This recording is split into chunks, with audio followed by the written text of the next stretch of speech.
সুপ্রিয় শিক্ষার্থীরা, আজকে আমরা মাতৃভাষা কবি ও সাহিত্যিক বইটির 124 নম্বর পৃষ্ঠা নিয়ে আলোচনা করব। আজকে একটি চমৎকার টপিক নিয়ে আলোচনা করব। বিভিন্ন লেখকের যে প্রথম প্রকাশিত কাব্যগ্রন্থগুলো রয়েছে সেগুলো আমরা মুখস্থ না করে চমৎকার একটি গল্পের মাধ্যমে শিখতে চাই। দেখুন, এই চমৎকার একটি গল্প আমরা বলবো এখনই। আর এই গল্পটা আপনি মনে রাখতে পারলেই বিভিন্ন লেখকের যে বিভিন্ন প্রথম প্রকাশিত যে কাব্যগ্রন্থগুলো রয়েছে সেগুলো আপনি খুব সহজে মনে রাখতে পারবেন। আমরা গল্পটা শুরু করি। শামসুর রহমানের প্রথম গান দ্বিতীয় মৃত্যুর আগে। কাব্যগ্রন্থে নায়কের অভিনয় করেন কবি রবীন্দ্রনাথ ঠাকুর, আর নায়িকার অভিনয় করেন জসিমউদ্দিনের মেয়ে রাখালি, এবং ফরুক আহমেদ অভিনয় করেন সাত সাগরের মাঝির অভিনয় করেন। দেখুন কত চমৎকার ভাবে একটা গল্প সাজিয়েছি। তাহলে আবার বলতেছি, দেখুন কিচ্ছু না, আপনি শামসুর রহমান যে কবি রয়েছেন তার প্রথম গান দ্বিতীয় মৃত্যুর আগে যে কাব্যগ্রন্থটিতে রয়েছে, এই কাব্যগ্রন্থে নায়কের অভিনয় করেন কবি রবীন্দ্রনাথ ঠাকুর। তাহলে আমরা নায়ক লাগলে তো নায়িকা লিখবে। এবার নায়িকার অভিনয় করেন কে? জসিমউদ্দিনের মেয়ে রাখালি। তাহলে নায়কের অভিনয় করেন কবি রবীন্দ্রনাথ ঠাকুর, আর নায়িকার অভিনয় করেন কে?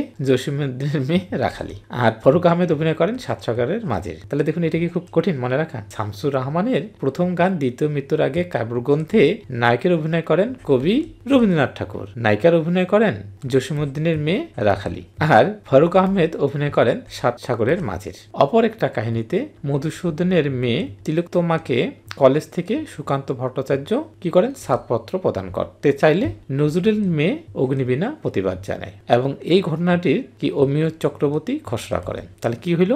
অপর একটা ঘটনাতে মধুসূদনের মেয়ে তিলোত্তমাকে কলেজ থেকে সুকান্ত ভট্টাচার্য ছাড়পত্র প্রদান করতে চান, অর্থাৎ কলেজ থেকে বের করে দিতে চান, কিন্তু বের করতে দিতে চাইলে নজরুলের মেয়ে অগ্নিবীণা, যেহেতু নজরুল হচ্ছে প্রতিবাদী, সেহেতু ওর মেয়েও হবে প্রতিবাদী, এই জন্য নজরুলের মেয়ে অগ্নিবীণা এর প্রতিবাদ জানায়, না ছাড়পত্র দেওয়া যাবে না, কলেজ থেকে বের করে দেওয়া যাবে না। আর এই পুরো ঘটনাটি অমিয় চক্রবর্তী কি করেন? খসড়া মানে লিপিবদ্ধ করেন। তাহলে দেখুন, এই যে গল্পটুকু আপনি যদি মনে রাখতে পারেন, বিশ্বাস করুন বিভিন্ন লেখকের যে প্রথম প্রকাশিত কাব্যগ্রন্থগুলো রয়েছে সেগুলো কিন্তু আপনার খুব সহজে মনে থাকবে। দেখুন, আপনারা এখনই দেখিয়ে দিচ্ছি কিভাবে। এই যে দেখুন, এখান থেকে আমরা দেখিয়ে দিচ্ছি প্রথমে কবি আর কবির প্রথম প্রকাশিত যে কাব্যগ্রন্থগুলো রয়েছে। যেমন শামসুর রহমানের প্রথম প্রকাশিত কাব্যগ্রন্থ রয়েছে প্রথম গান দ্বিতীয় মৃত্যুর আগে। তাহলে শামসুর রহমানের প্রথম প্রকাশিত কাব্যগ্রন্থ কোনটি? প্রথম গান দ্বিতীয় মৃত্যুর আগে। এই কাব্যগ্রন্থে নায়কের অভিনয় করেন কে? কবি রবীন্দ্রনাথ ঠাকুর। তাহলে রবীন্দ্রনাথ ঠাকুরের হচ্ছে কবি কাহিনী। তাহলে এই কাব্যগ্রন্থে নায়কের অভিনয় করেন কবি রবীন্দ্রনাথ ঠাকুর, আমাকে গল্পে পড়ছি। আর নায়িকার অভিনয় করেন কে? নায়িকার অভিনয় করেন জসিমউদ্দিনের মেয়ে রাখালি, আর ফরুক আহমেদ অভিনয় করেন সাত সাগরের মাঝির। কঠিন কি? কোনো কঠিন না। এদিকে আরেকটা ঘটনা কি ঘটছে? মধুসূদনের মেয়ে, মাইকেল মধুসূদনের মেয়ে তিলোত্তমাকে কলেজ থেকে সুকান্ত ভট্টাচার্য কি ছাড়পত্র দিতে চাইলে নজরুলের মেয়ে অগ্নিবীণা কি পুরো প্রতিবাদ জানায়, আর এই পুরো ঘটনাটা কি অমিয় চক্রবর্তী খসড়া করেন, অর্থাৎ লিখে ফেলেন যে পুরো ঘটনাটা। তাহলে দেখুন, অবশ্যই একটা সিনেমার গল্প তো অবশ্যই একজন লিখবেন। তো এই যে ঘটনাটি আমরা যে বললাম, তাহলে পরীক্ষা যদি আসে যে অমিয় চক্রবর্তীর প্রথম প্রকাশিত কাব্যগ্রন্থ কোনটি, তাহলে অবশ্যই খসড়া। নজরুলের প্রথম প্রকাশিত কাব্যগ্রন্থ কোনটি? অবশ্যই অগ্নিবীণা। তাহলে আমরা এইটুকু কি মুখস্থ করার প্রয়োজন আছে? জাস্ট 2-3 বার রিডিং করবেন। শামসুর রহমানের প্রথম গান দ্বিতীয় মৃত্যুর আগে, এই কাব্যগ্রন্থে নায়কের অভিনয় করেন কবি রবীন্দ্রনাথ ঠাকুর, নায়িকার অভিনয় করেন জসিমউদ্দিনের মেয়ে রাখালি, ফরুক আহমেদ অভিনয় করেন সাত সাগরের মাঝির। অপর একটি গল্পে বা কাহিনীতে মাইকেল মধুসূদনের মেয়ে তিলোত্তমাকে কলেজ থেকে সুকান্ত ভট্টাচার্য ছাড়পত্র দিতে চাইলে নজরুলের মেয়ে অগ্নিবীণা প্রতিবাদ জানায়,